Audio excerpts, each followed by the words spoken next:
Mummy आप ना मेरी सब्जी में भी घी डाल दो। अरे दीदी, अब वैसे भी इतनी मोटी हो, घी खाकर और मोटी हो जाओगी। अच्छा तो तू घी खाएगी? क्या करेगी घी खा के तू? सुन, तेरे लिए नहीं है घी, घी मेरे बेटे के लिए है। हाँ हाँ मम्मी, आपने ये बात तो बिल्कुल सही कही है। वैसे भी दीदी, आप इतनी मोटी हो, आपकी मोटापे की वजह से ही तो आपकी शादी नहीं हो पा रही है। लोग पतली लड़की दुबली चाहते हैं, और आप इतनी मोटी हो, घी खाओगी तो और मोटी हो जाओगी। फिर दीदी आपसे कोई शादी भी नहीं करेगा, शादी होने से रही आपकी। देख ले, कुछ सीख ले इससे, तुझसे छोटा है। देख कितने मतलब की बात कर रहा है। इतना तो तू काम भी नहीं करती है सारा दिन, जितना तू खाने को मांगती रहती है हमेशा। अच्छा सुन बेटा, बेटा तुझे तो पता है ना कि तेरे रिश्ते के लिए कुछ लोग आने वाले हैं कल, तो तू अपनी ऑफिस से छुट्टी ले लेना। और तुझे पता है ना, बहुत पैसे वाले हैं, सब बता रहे थे कि जो तू पसंद करेगा दहेज में वही गाड़ी देगा तुझे, सब कुछ वो तेरी पसंद से ही देंगे। बहुत पैसे वाले हैं वो लोग। बस बेटा एक परेशानी आ रही है। अरे मम्मी, कौन सी परेशानी आ रही है, बताओ तो जरा। ये मोटी मोटी परेशानी आ रही है।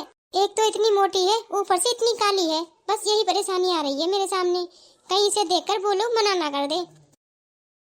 बेटा तुझे पता भी है, ये तुझसे सिर्फ 2 साल बड़ी है। और पता है बेटा, आजकल किसी भी लड़की को घर में बैठी हुई ननद कभी अच्छी नहीं लगती है। कहीं वो लोग इसे देखकर, इसे जानकर मना ना कर दे रिश्ते के लिए। अरे मम्मी, उन लोगों को बताएगा कौन? मम्मी, आप बस मुझे इकलौता बेटा बताओ अपना, बस। और उन्हें बताने की जरूरत ही क्या है? अरे बेटा, उसमें बताने की क्या जरूरत है? तू तो मेरा राजकुमार इकलौता है ही, इसमें कौन सी दो राय है? तू तो अकेला ही है ना मेरा। और बेटा तुझे क्या लगता है, तेरे पिताजी मानेंगे इस बात के लिए? मम्मी, इस बात की आप बिल्कुल भी फिक्र मत करो, मैं पापा से बात करूंगा इस बारे में। और फिर शादी के बाद की बात रही तो मैं बता दूंगी ये इस घर की नौकरानी है। अरे मम्मी, तो फिर टेंशन वाली कोई बात ही नहीं है, मैं कल ऑफिस से छुट्टी ले लेता हूँ। हाँ बेटा, अब तो मैं इस घर में बहू चाहती हूँ। आ जाए, मैं भी आराम से रहूँ इस घर में। वैसे अगर भाई साहब घर पे होते तो मजा ही आ जाता, तो कुछ और बात हो जाती। भाई साहब क्या कर सकते हैं, अब काम करते हैं तो काम में तो कभी भी इमरजेंसी आ ही सकती है। तो इमरजेंसी आ गई तभी चले गए। हाँ हाँ बहन जी, मैं समझ सकता हूँ। मेरा तो रिटायरमेंट हो गया है, मैं भी काम करता था तो मुझे भी इमरजेंसी आया करती थी। लेकिन अब वो दिन मुझे याद आते हैं, तब मुझे बहुत अच्छा लगता था। वैसे मुझे आपका घर परिवार सब अच्छा लगा है, लड़का भी अच्छा है, जॉब भी करता है, और मुझे क्या चाहिए, लड़की मेरी खुश रहेगी। मेरी तरफ से तो रिश्ता पक्का है। पर बहन जी आप बताइए अपना। अरे वाह, तुझसे कहा तो था कल मिल जाएंगे पैसे। भाई साहब ये लड़की जो है मेरे घर में काम करती है। भाई साहब मेरे घर में तो नौकर चाकर काम करते हैं। अब तो मैं बिल्कुल भी निश्चिंत हूँ अपनी बेटी के लिए। मेरी बेटी तो यहाँ राज करेगी, राज, खुश रहेगी हमेशा। देखो बेटा, मेरे तो सिर्फ एक ही बेटी है, और मैं नहीं चाहता कि मेरी बेटी की शादी में किसी भी चीज की कमी हो। आपके मन में जो भी लेने देने का डिमांड हो, मुझे ना खुलकर बता देना। मैं हर चीज दूंगा अपनी बेटी को, किसी भी चीज की कमी नहीं छोड़ूंगा। भाई साहब आप जो भी दोगे ना अपनी बेटी को दोगे। वैसे भी मेरी कोई डिमांड है नहीं, मेरे पास तो भगवान की कृपा से सब कुछ है। अभी मेरे पड़ोस में शादी हुई है, उनके घर में कुछ नहीं है, बस लड़का सरकारी नौकरी करता है तो उसको दहेज में फॉर्च्यूनर मिली है। देखिए बहन जी, मैं किसी भी चीज की कमी नहीं होने दूंगा। नहीं भाई साहब, मेरी कोई डिमांड नहीं है। जी जी, मैं बिल्कुल अच्छे से समझ गया हूँ, बहुत अच्छे से समझ गया हूँ। तुझसे मैंने कहा था ना कि कोने में पड़ी रहना, तू निकल के बाहर कैसे आ गई सबके सामने? लेकिन तुझे बात समझ में नहीं आई थी मेरी, तू जानबूझकर आई थी ना सबके सामने। मम्मी मुझसे गलती हो गई, मुझे माफ कर दो। तू गलती से नहीं, तू तो जानबूझकर ही आई थी सामने, क्योंकि तू चाहती ही नहीं है कि मेरे बेटे की शादी हो। खुद तेरी शादी तो हो नहीं रही है, इसीलिए तू चाहती है कि मेरे बेटे की भी शादी ना हो। अरे तू चलती है मेरे बेटे से। मम्मी सच में मैं जानबूझकर बाहर नहीं आई थी, लेकिन सच कह रही हूँ, मैं बहुत खुश हूँ भैया की शादी हो रही है। तू अगर खुश है ना तो मैं जैसा बोलती हूँ तू वैसा ही करना। कभी भी बहू को ये पता नहीं चलना चाहिए कि तू इस घर की बेटी है, समझी? क्योंकि तू तो काली कलोटी है और मोटी भी है, तो इससे शादी करेगा भी कौन? और अब तो तू बुढ़िया हो गई है और मायके में रहने वाली बेटियों को कोई सम्मान नहीं देता है, इसलिए तू अब इस घर की नौकरानी बन के रहेगी। बहू को ये बात बिल्कुल भी पता नहीं चलनी चाहिए कि तू इस घर की बेटी है। मैंने तुझे ना बहू के सामने नौकरानी बताया है, तो नौकर बन के ही रहना। जी ठीक है मम्मी। और हाँ, ये माँ मम्मी कहना छोड़। जी आज से तू मुझे मालकिन कहेगी, मालकिन। अगर कोई गलती हुई ना फिर सोच लेना तुम। अरे तुमने तो किचन का सारा काम कर लिया है। हाँ, आपको कुछ चाहिए था क्या? अरे नहीं नहीं, मैं ना मम्मी के पास जाके बैठती हूँ। मीठी, तुम ना जाके कपड़े धुल दो। हाँ भाभी, अभी धुल दूंगी कपड़े। मैं ना ऊपर से कुछ सामान लाने को है, वो ले आऊँ जाके। मीठी, तुमसे जो काम कहा जाए वो पहले किया करो, जरूरी काम पहले किया जाता है। ये कपड़े ना इन्हें शाम को पहनने हैं, इसलिए बोल रही हूँ मैं। जी भाभी, मैं अभी जाती हूँ। अरे मीठी, ये क्या तरीका है तेरी भाभी का तुझसे बात करने का? और तेरी भाभी आने के बाद भी तू घर में नौकरों जैसे काम कर रही है। क्या कहा ननद? देखिए, मुझे नहीं पता कि यहाँ पे क्या चल रहा है। मुझे तो बताया ही नहीं गया कि मेरी भी कोई ननद है। जी मुझे नहीं पता कि आपके घर में क्या चल रहा है। सुनिए सुनिए तो। देखिए, मैंने जो भी कहा सच कहा। वो इस घर की बेटी है, कोई नौकरानी नहीं है। तो मीठी दीदी इस घर की बेटी है, फिर मम्मी जी ने मुझे नौकरानी क्यों बताया? आखिर क्या वजह हो सकती है? दीदी आप रो रही हो, आखिर कौन सी वजह है जो मुझे घर में बताया नहीं गया कि आप इस घर की बेटी हो? दीदी आप मुझे बताइए ना, आखिर बात क्या है? दीदी लगता है आप ना मुझसे नाराज हो, शायद आप इसीलिए नाराज हो। मैंने आपको इस घर का नौकर समझकर जाने क्या क्या काम कराया है। भाभी प्लीज आप ना ऐसी बातें मत करो। भाभी मैं ना आपसे पहले भी तो घर में काम किया करती थी, इसलिए बचे आप मत बनो। दीदी बस बहुत हो गया, मुझे आप सच सच बताइए आखिर बात क्या है जो किसी ने आपका मुझसे परिचय नहीं करवाया। किसी ने नहीं बताया कि आप इस घर की बेटी हैं। दीदी मुझे तो ये समझ में नहीं आ रहा है कि आप यहाँ सबसे अलग क्यों रहा करती हो। भाभी वो क्या है ना, मेरी माँ बचपन में ही मुझे छोड़कर चल बसी थी। लेकिन भाभी ये बात मेरे भगवान जानते हैं, मैं इनको ही अपनी माँ मानती हूँ। भाभी मुझे तो बचपन में पता भी नहीं था कि ये मेरी असली माँ नहीं है। लेकिन भाभी मैं सच कहूँ ना, मुझे तो पता ही नहीं था ये सगा सौतेला क्या होता है। पहले तो मुझे लगता था इसीलिए मम्मी मुझे पसंद नहीं करती है। भाभी मैं भैया से सिर्फ 3 साल बड़ी हूँ, क्या करूँ मैं? मेरी तो शादी भी नहीं होती, कोई मुझे पसंद भी नहीं करता है। भाभी जब भी कोई रिश्ता मेरा आता था ना, तो किसी न किसी कारण से वो मना हो जाता था। भाभी कोई कहता था कि ये मोटी है, कोई कहता था ये काली है, कोई कहता है कि ये अनपढ़ है, और अब सब यही कहते हैं कि ये तो बूढ़ी हो चुकी है। इसीलिए मम्मी कह रही थी कि अब तुझसे कोई शादी नहीं करेगा, तू सारी जिंदगी यहाँ ही पड़ी रहेगी। बस शायद मम्मी ने इसीलिए आप लोगों को नहीं बताया। भाभी क्या है ना, मायके में बैठी हुई बेटियाँ किसी को अच्छी नहीं लगती है, शायद इसीलिए किसी ने नहीं आपको बताया। सच में दीदी मुझे अभी भी विश्वास नहीं हो रहा है कि मम्मी जी ने और इन्होंने मुझसे ये बात छुपाई है। लेकिन दीदी आपने ये कैसे मान लिया कि आपके अंदर कोई गुण ही नहीं है? दीदी जिन लड़कों ने तुम्हें नापसंद किया है ना, उन लड़कों की किस्मत खराब थी, वो लोग आपके काबिल थे ही नहीं। दीदी आप इनसे सिर्फ 3 साल ही तो बड़ी हैं, तो आपने ये कैसे सोच लिया है कि आप बूढ़ी हो चुकी हैं? मुझे तो अभी भी विश्वास नहीं हो रहा है कि मम्मी जी ने आपको मोटी होने की वजह से नौकरानी घर का बना दिया। मेरे घर वालों के सामने भी मम्मी जी ने आपको नौकरानी ही बताया, आखिर ऐसा क्यों किया? दीदी आप ना मेरे साथ चलो। मम्मी जी आखिर क्यों?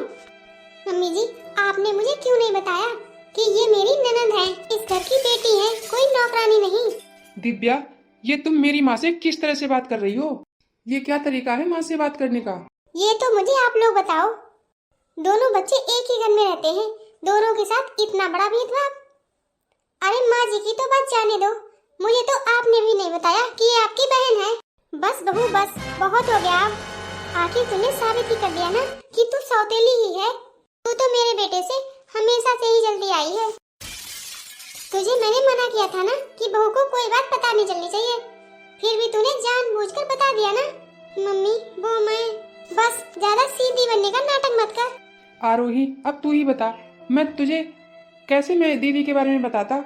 एक तो ये इतनी मोटी हैं, दूसरे इतनी काली हैं, इनके इसी वजह से इनकी शादी नहीं हो पाई आज तक। अब तुम ही आरोही बताओ, ना ये पढ़ी लिखी हैं, ना ही ये सुंदर हैं, और ऊपर से ये मोटी भी हैं। तो तुम ही बताओ इनसे रिश्ता करेगा कौन। और पता है ये मुझसे बड़ी हैं, कम से कम 3 साल बड़ी हैं, कैसे हो जाता है इनका रिश्ता। अरे ये इतनी बड़ी हो गई हैं, कौन करेगा इनसे शादी अब। बस बहुत हो गया, अब तुम लोग चुप करिए।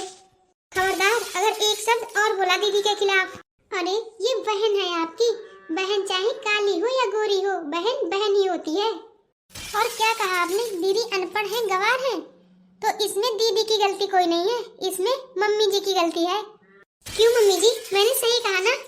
जिस तरह से आपने इनको अच्छे स्कूल में अच्छी पढ़ाई कराई, अगर आपने दीदी को भी कराई होती तो आज वो अनपढ़ नहीं होती। क्यों मम्मी जी, सही कहा ना मैंने। मम्मी जी आप ही बताइए, जब आपने इनको स्कूल भेजा ही नहीं, इन्हें पढ़ाई कराई ही नहीं, तो अनपढ़ तो ये रहेंगी ही। इसमें बताइए गलती आखिर किसकी है, आपकी है या दीदी की है। बस बहू बहुत हो गया, अगर मैं कुछ बोल नहीं रही हूँ इसका मतलब तू कहे जाएगी, कहे जाएगी। ये मेरी बेटी नहीं है, ये सौतेली है, सौतेली। इसकी माँ इसे जन्म देते ही मर गई थी। और बहू तुझे मैंने इसलिए नहीं बताया, मायके में बैठी हुई बेटी किसको अच्छी लगती है भला।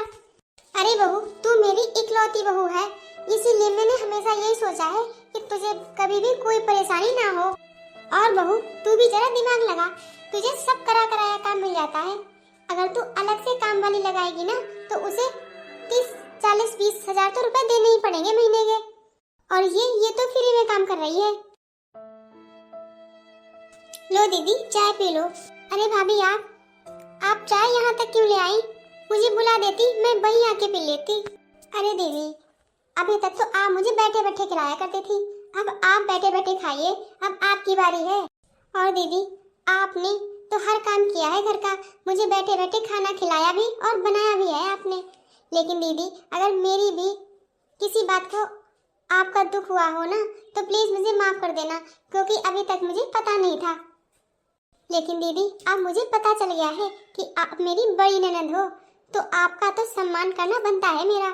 भाभी मैं सच कहूँ ना, यहाँ बैठे बैठे मेरा बिल्कुल भी मन नहीं लग रहा है, घर के कामों में लगी रहती थी तो मेरा टाइम पास हो जाया करता था।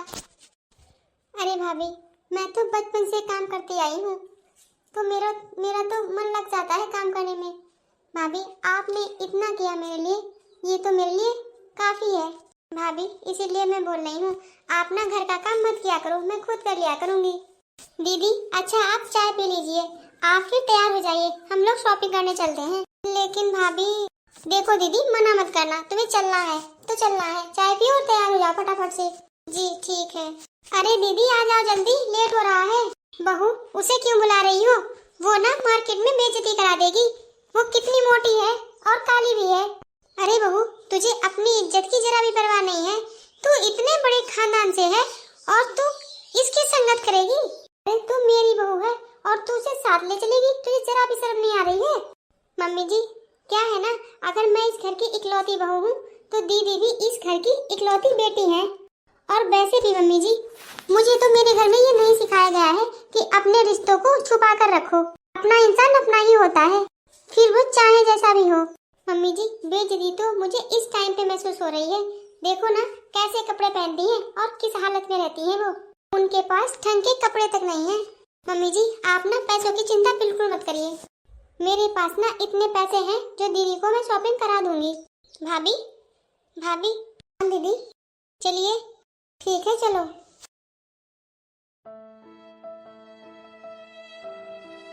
दीदी अरे वाह दीदी, आप तो लग ही नहीं रही हो कि आप अनपढ़ गवार हो, आप पहले वाली दीदी मेरी नहीं लग रही हो।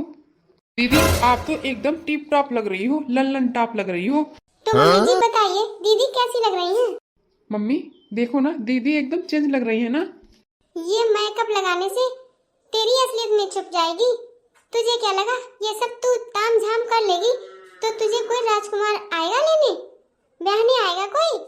ऐसा है ये ताम झाम उतार के रख दे, अब घर के काम भी देख ले जाके, बहुत पड़े हैं। सुनिए जी मैं क्या कहती हूँ, मैंने ना दीदी के लिए कॉलेज फॉर्म भी ले लिया है। मैं बस ये चाहती हूँ कि दीदी की पढ़ाई पूरी हो जाए। तूने किससे पूछकर ये कॉलेज फॉर्म लिए हैं? तू होती कौन है उसे पढ़ाई कराने वाली? देख बहू तू मुझे बहुत प्यारी है, जितना प्यार मैं अपने बेटे से करती हूँ ना उतना तुझसे भी करती हूँ। लेकिन बहू इसका मतलब ये कतई नहीं है कि तू हर वक्त अपनी मनमानी करती रहे। लेकिन मम्मी जी आप भी तो चाहती हैं ना कि दीदी शादी करके अपने घर चली जाए, अपना घर बसा ले। लेकिन मम्मी जी आजकल तो हर किसी को पढ़ी लिखी लड़की चाहिए। अगर ये काम आपने पहले कर लिया होता तो आज इतनी प्रॉब्लम नहीं होती। लेकिन मम्मी जी कोई बात नहीं, पढ़ाई की कोई उम्र नहीं होती है, पढ़ाई कभी भी कर सकते हैं। बहू पढ़ाई लिखाई से कुछ नहीं होता, और वैसे भी अब उसकी शादी कहीं नहीं होने वाली है क्योंकि अब तो वो बूढ़ी हो चुकी है। अरे कौन करेगा इससे शादी? अगर कभी शादी हो भी गई इसकी, लेकिन इसे तो वहाँ महारानी बनाकर कौन रखेगा? अरे मम्मी आप इतना क्यों गुस्सा करती हो? एक बार आरोही की बात समझ के तो देखो। और वैसे भी मम्मी आप तो हमेशा से यही चाहती हो ना कि दीदी इस घर से शादी करके जल्दी से चली जाए। और मम्मी आरोही सही कह रही है, आजकल हर किसी को पढ़ी लिखी लड़की चाहिए, भले ही वो ससुराल में रोटी चौका ही करे। मम्मी अगर दीदी की पढ़ाई पूरी हो जाएगी ना तो हमें आसानी हो जाएगी उनका रिश्ता करने में। ठीक है करा ले पढ़ाई, मैं तो आज के बाद किसी से कुछ कहूंगी भी नहीं। जी आपको थैंक यू। आरोही तुम्हें थैंक यू कहने की कोई जरूरत नहीं है, क्योंकि मैंने तुम्हारा साथ दिया है इसलिए, क्योंकि तुम सही हो इसलिए। सुनिए जी मैं आपसे एक बात पूछूं? हाँ हाँ पूछो। तो आप मुझे ये बताओ, क्या आप मानते हैं सगा और सौतेला? मेरा तो मानना यही है कि माँ चाहे सगी हो या सौतेली हो, माँ तो माँ ही होती है ना। लेकिन पता नहीं क्यों माँ जी माँ होने के बावजूद भी दीदी को माँ वाला प्यार नहीं दे पाई। मम्मी जी क्यों दीदी के साथ ऐसा करती हैं? बताओ, घर की बड़ी बेटी को उन्होंने नौकरानी तक बना दिया, माना कि आप उनके सगे बेटे हो। लेकिन दीदी भी तो इस घर की बड़ी बेटी है ना। आपको इस घर में अधिकार उन्हीं की वजह से मिला है। अगर वो चाहे ना तो आधा हिस्सा करा सकती हैं। पता नहीं मम्मी जी माँ होते हुए भी एक माँ का प्यार दीदी को नहीं दे पाई। और मम्मी जी घर मकान दौलत का घमंड कर रही है ना, जरा एक बार सोच कर देखो, अगर दीदी की माँ इस दुनिया से नहीं जाती तो उन्हें ये कैसे मिलता? किस चीज का घमंड करती हैं वो? रोशनी दीदी आज भी इस घर में आधा हिस्सा ले सकती हैं, लेकिन वो तो उफ तक नहीं करती हैं। कितनी बेचारी सीधी है वो तो। और मम्मी जी आई तो बस दीदी की वजह से ही है यहाँ। लेकिन मम्मी जी ने हमेशा उनके साथ सौतेला व्यवहार ही किया है। बस आरोही बहुत हो गया। मेरी मम्मी चाहे जैसी भी हो, लेकिन मैं उनके खिलाफ एक शब्द और नहीं सुन सकता। मैं क्या करूँगी? मम्मी जी मुझसे भी बहुत प्यार करती हैं, मैं भी उनके लिए कुछ नहीं कहना चाहती। लेकिन जरा आप सोचिए, मम्मी जी ने इस घर की बेटी को नौकरानी बना दिया और मैं भी दीदी को नौकरी समझकर उनसे सारे काम करवाती रही। मम्मी जी हर वक्त दीदी को भला बुरा कहती रहती हैं। ये सब देखकर मेरा बहुत मन दुखता है, और दीदी बेचारी तो एक शब्द बोलती भी नहीं है। आरोही सच कहूँ ना, ये चीज देखकर मुझे भी बहुत बुरा लगता था। मैं तो यही जानता था कि ये इस घर की नौकरानी है। ये फीलिंग कभी नहीं आई मेरे अंदर कि ये मेरी बड़ी बहन है। ये बात तो सच है, इतना सब कुछ होने के बावजूद भी दीदी ने कोई कदम नहीं उठाया। मम्मी ने तो कभी भी दीदी को अपनी बेटी नहीं माना। लेकिन आरोही तुम चिंता मत करो, मैं मम्मी से बात करूंगा इस बारे में। आरोही आज मैं तुमसे वादा करता हूँ, आज के बाद मैं दीदी का वैसे ही सम्मान करूंगा, आदर करूंगा जैसे कि एक छोटा भाई अपनी बड़ी बहन का सम्मान करता है। आज से दीदी की हर बात को मैं मानूंगा और उनका पूरा ध्यान रखूंगा। सुनिए जी मैं क्या कहती हूँ, मम्मी जी से हम दोनों मिलके बात करते हैं इस बारे में। और वैसे भी मम्मी जी तो मुझसे नाराज है, मैं ना जाके थोड़ी देर उनके पास बैठती हूँ। हाँ आरोही, ये बात तो सच है कि मम्मी तुमसे बहुत प्यार करती हैं। हाँ, ये बात मैं जानती हूँ। आरोही, रंग की क्या बात करती हो? मुझे रंग की कोई परवाह नहीं है, मुझे तो उसकी सादगी भा गई है। दीदी हमारी बहुत खुशनसीब होंगी जिसे आप जैसा हमसफर मिलेगा। देख आरोही, तुझे तो पता ही है, मैंने आज तक शादी बस इसीलिए नहीं की क्योंकि मैं सिंपल सी लड़की चाहता था। मुझे ना जैसे ही मामा जी ने बताया वैसे ही मैंने तुरंत ही कहा कि मैं तेरी ननद से ही शादी करूंगा। हाँ भैया, ये बात सही कही है आपने। मेरी दीदी लाखों में एक है, आपके लिए बिल्कुल परफेक्ट है। भैया, आज ना मैं बहुत खुश हूँ। अब तो दीदी की भी शादी हो जाएगी।